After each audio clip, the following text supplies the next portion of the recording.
Olá, bem-vindo a mais uma Palavra Oportuna, um tempo de reflexão e de inspiração para as nossas vidas. Fique comigo, pois dentro de alguns instantes estaremos refletindo sobre algo poderoso da Palavra de Deus para a nossa edificação.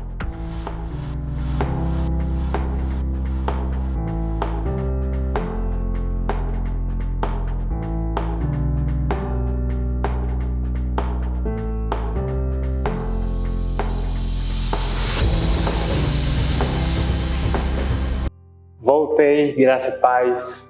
Hoje eu quero trazer um tema a respeito que a nossa igreja tem ouvido falar muito, né?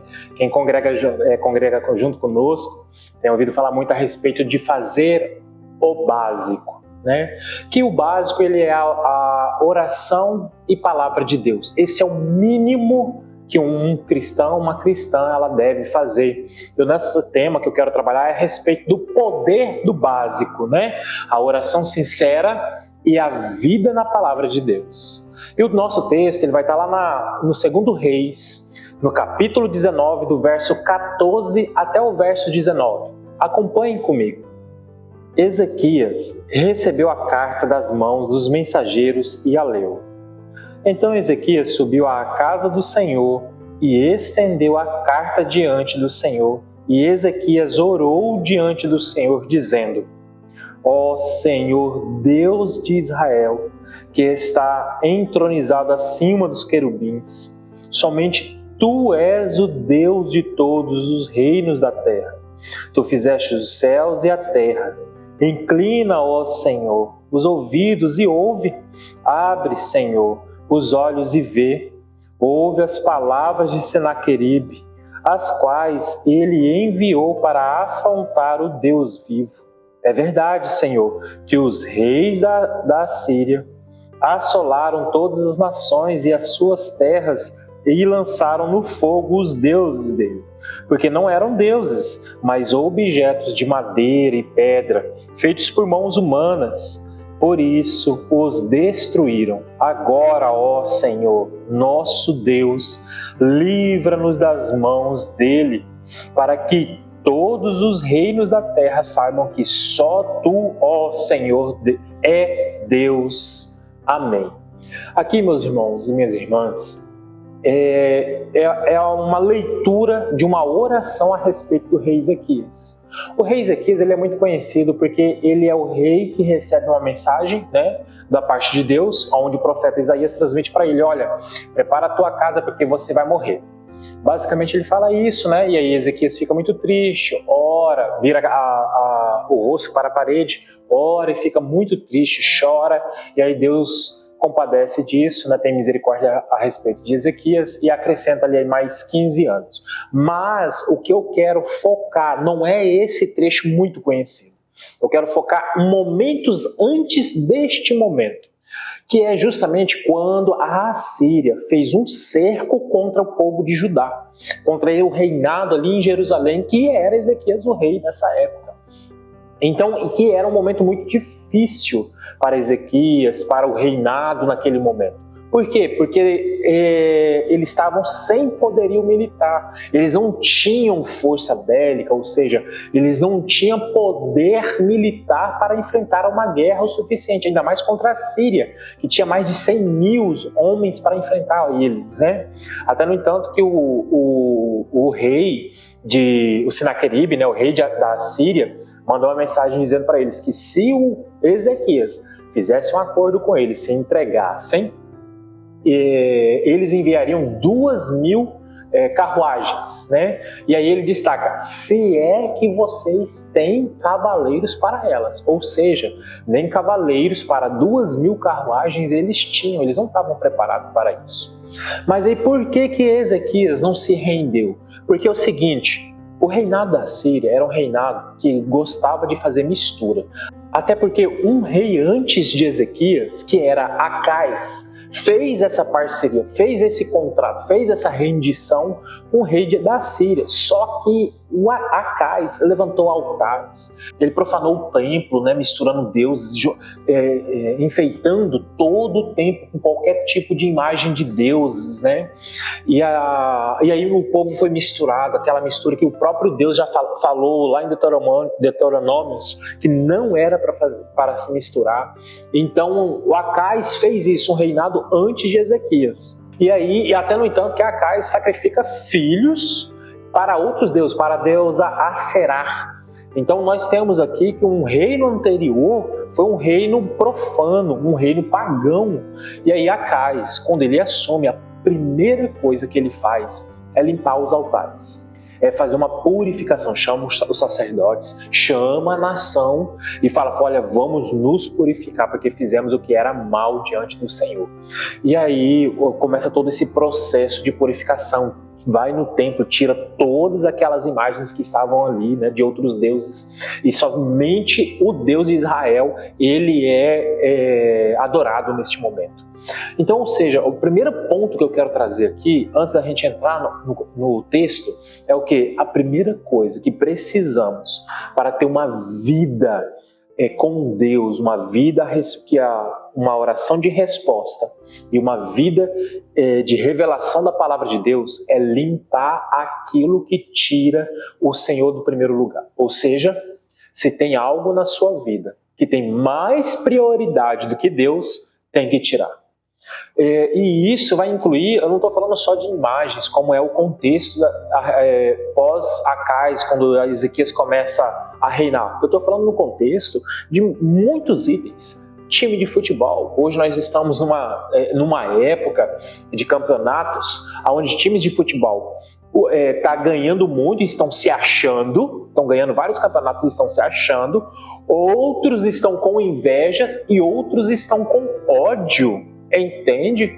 Ou seja, tá praticando algo que o próprio Cristo, ele rebela contra isso, ele é contra isso. Muito pelo contrário, nós fomos chamados para amar, não para espalhar inveja, não para espalhar ódio, não para espalhar mentiras, não para espalhar zoações desaforadas a respeito das questões. E aí outro detalhe também que as pessoas vão trazer em primeiro lugar muitas vezes são os filhos, o trabalho, entende? Corre tanto atrás do dinheiro, vive, faz o possível para ganhar dinheiro, vai lá, viaja para fora para comprar mercadoria, traz para sua cidade e começa a vender e vai lá de novo, e isso toma muito tempo dele, que ele nem lembra do Senhor. Sabe quando que ele vai lembrar de Deus? Ou quando o negócio vai mal, ou quando acontece algum acidente, algum imprevisto, algo que deixa ele triste. É nesse momento que ele vai lembrar de Deus. Então, ou seja, a primeira coisa que é a ser feito para ter orações respondidas e ter revelação da palavra de Deus, limpe aquilo, tire tudo que tira o Senhor em primeiro lugar. Tudo que você leva em primeiro lugar, que não seja Deus, é para ser retirado. E aí eu quero agora entrar dentro do texto a respeito da oração de Acais, porque eu quero trazer para vocês que é um exemplo claro de como nós devemos orar. E o primeiro ponto que eu quero destacar é a respeito da necessidade de conhecer a palavra de Deus. Acais, ele, lá no verso 3, no capítulo 18, em 2 Reis ainda, ele vai dizer o seguinte, que Ezequias foi um homem aprovado por Deus. Ou seja, por quê? Porque ele procurou andar no caminho de Deus e segundo o caminho também do seu pai Davi. Como que ele sabia andar no caminho de Deus? Palavra de Deus. Ele, naquela época, ele tinha que eles chamavam a Lei de Moisés, né? Hoje nós conhecemos como Pentateuco, os 5 primeiros livros da Bíblia. Então, Ezequias conhecia os 5 primeiros livros da Bíblia. Ele conhecia os registros históricos de crônicas de reis anteriores a respeito de como que ele era o relacionamento dos reis anteriores com Deus, assim como Davi. Então ele tem um histórico a respeito de Davi, como que Davi prosperou, Deus considerou ele, o rei Davi, um homem segundo o coração de Deus. Então Então, e ele tem essa informação dele. Então, o primeiro ponto é necessário conhecer a palavra de Deus. Até no entanto, que o seguinte, preste bem atenção no que eu vou falar agora. Se você não conhecer a palavra de Deus, você não vai saber como orar, porque você não terá revelação. Você cairá, sabe no quê? Nas vãs repetições. Senhor, me abençoe com paz. Vai chegar no final de ano agora, né? No momento que eu estou gravando esse vídeo, é final do ano de 2025. Então, as pessoas, você percebe um padrão. Senhor, me abençoe, me dê paz, saúde, e o resto a gente corre atrás. Esse é um padrão, as pessoas orando. Mas são pessoas, normalmente são pessoas que não têm um conhecimento da palavra de Deus, não têm vivência da palavra de Deus, não têm uma leitura diária e consistente da palavra de Deus. Porque quando vir um tempo difícil, como que você vai saber orar? Porque, presta bem atenção, Ezequias, nesse momento, ele sabia quem buscar. Ezequias estava com uma ansiedade muito alta nesse momento. Por quê? Eu digo isso, que ele estava com uma ansiedade muito alta? Porque antes desses versos que nós lemos, no capítulo 18, o profeta Isaías vai falar para Ezequias, calma, porque a Síria não vai dominar. Claro que eu estou resumindo aqui a respeito do texto, né? Depois você tira esse momento, você e a palavra de Deus no capítulo 18. Então ele já sabia que o reinado de Jerusalém, o povo de Deus, não seria dominado pela Síria.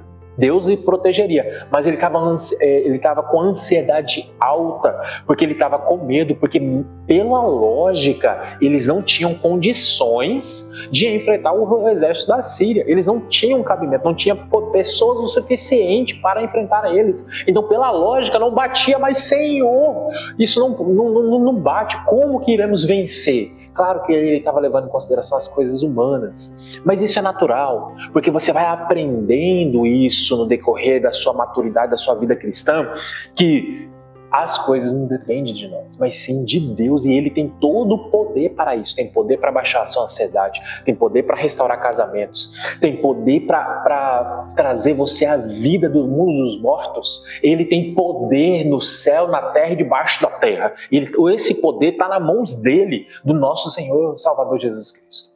Então, esse é o primeiro ponto que eu quero destacar, que nessa oração, do versos que nós acabamos de ler, Ezequias, ele começa exaltando Deus. Como que ele vai saber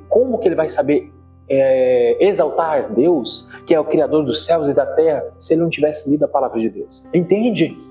Então ele tem profundidade, ele tem conhecimento da palavra de Deus, e ali ele começa a sua oração, que é um modelo até muito parecido, o início dela, né, com a oração do Pai Nosso, que é um modelo que Jesus Cristo ensina aos seus discípulos. E ali ele começa primeiro exaltando Deus. E aí, o outro ponto que eu quero dizer, que eu quero trazer aqui para a sua vida é o seguinte: ore com sinceridade, assim como Ezequias orou.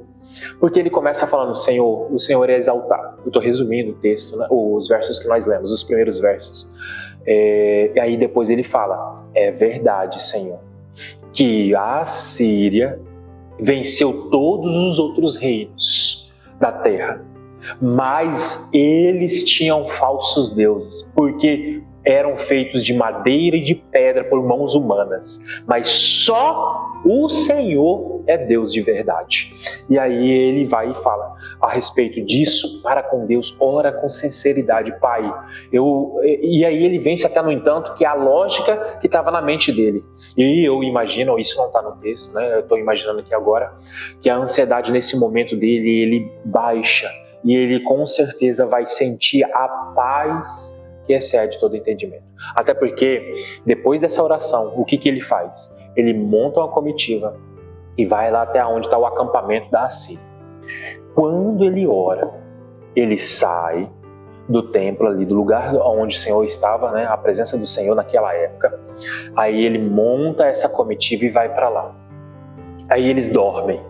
E nessa noite, na mesma noite que Ezequias fez essa oração, o Senhor enviou anjos e dizimou todo o exército assírio, sobrando somente Senaqueribe, o rei da Síria, somente ele. Então, ou seja, Deus fez o impossível sem auxílio de mãos humanas. Entende como que Deus pode fazer com você? Então eu quero trazer para a sua vida, para que você foque em Deus, foque da palavra de Deus e ore com muita sinceridade para Deus. Pode ser verdadeiro, fale: Senhor, eu não sei como vencer o pecado. Olha, eu já caí tantas vezes. Eu gosto de fazer. Senhor, o meu casamento está assim. Senhor, o meu trabalho me consome, está de uma maneira que eu não aguento mais. Senhor, o fardo desse ano de 2025 passou e eu não estou aguentando mais. Seja sincero com Deus e ore. Comece orando, exaltando ao Senhor. Segundo a palavra de Deus, Ele é Criador de todas as coisas, estrela da manhã, Ele é o nosso Deus presente. Comece a falar o nome de Deus, traga isso na sua oração, comece com isso exaltando a Deus, comece orando a palavra de Deus. E aí você vai ter esses momentos, você vai ter no dia da angústia, no dia da tribulação, nos próximos tempo que iremos viver, você terá no seu coração, no seu espírito, né, com a ajuda do próprio Espírito Santo, você relembrará as palavras de Deus, esse momento de Ezequias, no momento difícil, e você lembrar: eu tenho um Deus que pode vencer o impossível. Apresente isso diante de Deus. Então eu quero aqui deixar essa palavra para você. Quero deixar esse desafio. Leia 2 Reis, capítulo 18, capítulo 19, e você vai ver esse registro histórico muito lindo da vivência de Ezequias, para que Deus te fortaleça, para que Deus te dê direção de como orar e da certeza que o próprio Deus faz o impossível. Eu quero orar a respeito da sua vida. Pai, aqui eu apresento esse homem, essa mulher, esse jovem, meu Deus, diante do altar do Senhor. Eu quero dizer aqui, Pai, dê a ele sede da Tua palavra, vontade, meu Deus, de conhecer a Tua palavra com profundidade, e quando ele começar e ela começar a ler, essa vontade vai ali florescendo e vai tendo aquela sede de continuar lendo a ponto, Senhor, de varar a noite, lendo a Tua palavra, porque ela está tendo revelação, ela está conhecendo, ela está vendo como que isso aconteceu, como que foi concluído, o que ele orou, o que ele falou. E também, Pai, eu peço ao Senhor, dê intrepidez na oração, ensina, meu Deus, o Teu povo a orar, nesse tempo que estamos agora passando e no próximo tempo vindouro, meu Deus, no nome de Jesus. Assim eu oro, apresento e entrego ao Teu amor e cuidado, cada um e cada uma que está me assistindo agora, no nome de Jesus. Amém. E até a próxima palavra oportuna.